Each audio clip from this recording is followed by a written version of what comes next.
Esta tarde se daba la triste noticia de que la reina Isabel II de Inglaterra ha muerto a los 96 años en su residencia de Balmoral, Escocia. A primera hora de la tarde era cuando comenzaban las primeras noticias sobre su delicado estado de salud. También se desataban todas las alarmas durante todo el día de hoy que la reina más longeva se encontraba en reposo y bajo supervisión de los doctores que la atendían en su residencia. Isabel II ha fallecido tras más de 70 años al frente de la corona británica. Parecía inmortal, longeva por su genética familiar. Su madre, la reina Mary, falleció a los 102 años. Ella, Isabel II, se ha ido a los 96.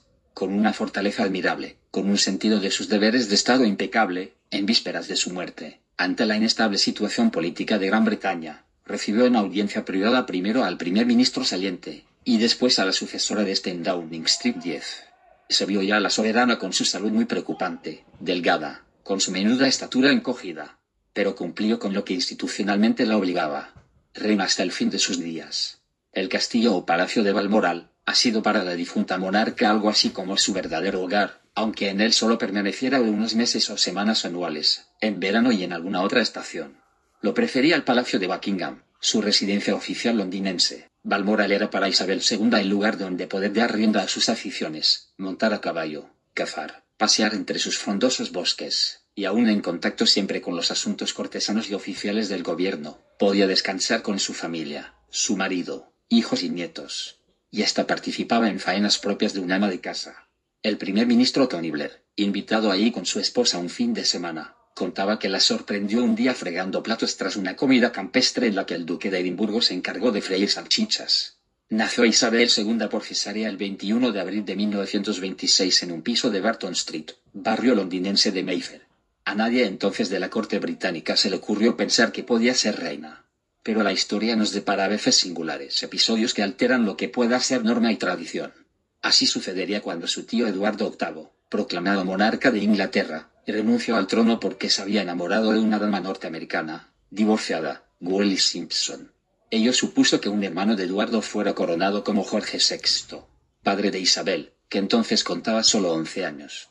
Ya casada, de viaje con su flamante esposo en Kenia, fue urgentemente informada de que su progenitor había fallecido. Instantáneamente, según la tradición monárquica en Gran Bretaña, ella llegaba a ser Isabel II. Fue el 6 de febrero de 1952 cuando asumió todos los poderes regios. Se había casado en la abadía de Westminster el 20 de noviembre de 1947 con el teniente de navío Felipe Mountbatten, hijo del príncipe Andrés de Grecia, al que conocía desde que contaba 13 años. Fue un amor prolongado, un largo noviazgo felizmente culminado en matrimonio. No se le conocieron a Lilibet, como siempre fue llamada en su entorno familiar, otra relación sentimental. Y de esa unión nacieron sus hijos, Carlos, Ana, Andrés y Eduardo. Los años que siguieron a su matrimonio fueron para la pareja, a la vista de los demás, un matrimonio sin fisuras, lo que acabó siendo muy diferente. Porque el príncipe consorte de Edimburgo, aparentemente acostumbrado a cumplir con su papel, sin rechistar a la reina cuando había de acompañarla en actos y viajes institucionales, tenía una doble vida, lo que tardó en saberse a la opinión pública, no así a Isabel II, que pronto pudo enterarse de que su marido la engañaba con otras mujeres. Era un incorregible don Juan, de lo que no abdicó nunca, hasta que murió el 9 de abril de 2021 a los 99 años, tras 74 de unión conjugal, aunque hacía tiempo que sus divergencias existían, durmiendo en camas separadas. A pesar de todo, Isabel II estuvo siempre firme, sin dar señal alguna de las infidelidades de su esposo, aparentemente perdonándolo y diciendo que él era su sostén. Al morir, Isabel II no disimuló el dolor que la embargaba. Isabel hubo de aceptar el reto que el destino le había deparado. No vamos aquí a resaltar la función que como reina de Gran Bretaña ha ejercido, querida en general por toda la población inglesa, incluso en periodos difíciles con sus hijos, protagonistas de divorcios y algún otro escándalo. Les salpicaron, claro está, como ha sucedido con su nieto Harry tras casarse con una actriz, Meghan Markle, que le produjo otra decepción. Pero ella no perdió jamás los nervios, salvo cuando murió dramáticamente Lady Di, ya separada del príncipe Carlos.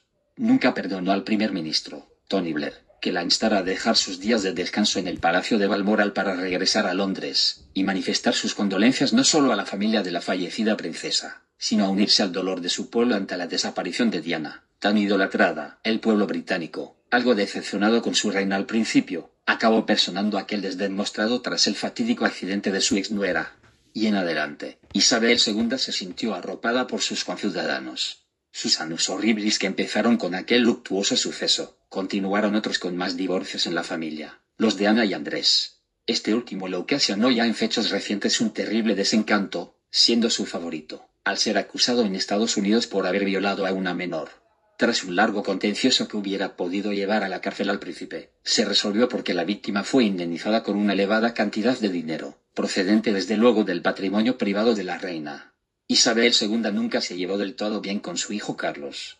Pero el heredero no debía descalificarlo jamás. Cuando fue enterada de su noviazgo con Diana, tardó mucho junto a su marido en aprobar ese enlace. Estaba ya al cabo de la calle de las andanzas del príncipe orejudo con una dama casada llamada Camilla Parker Bowles.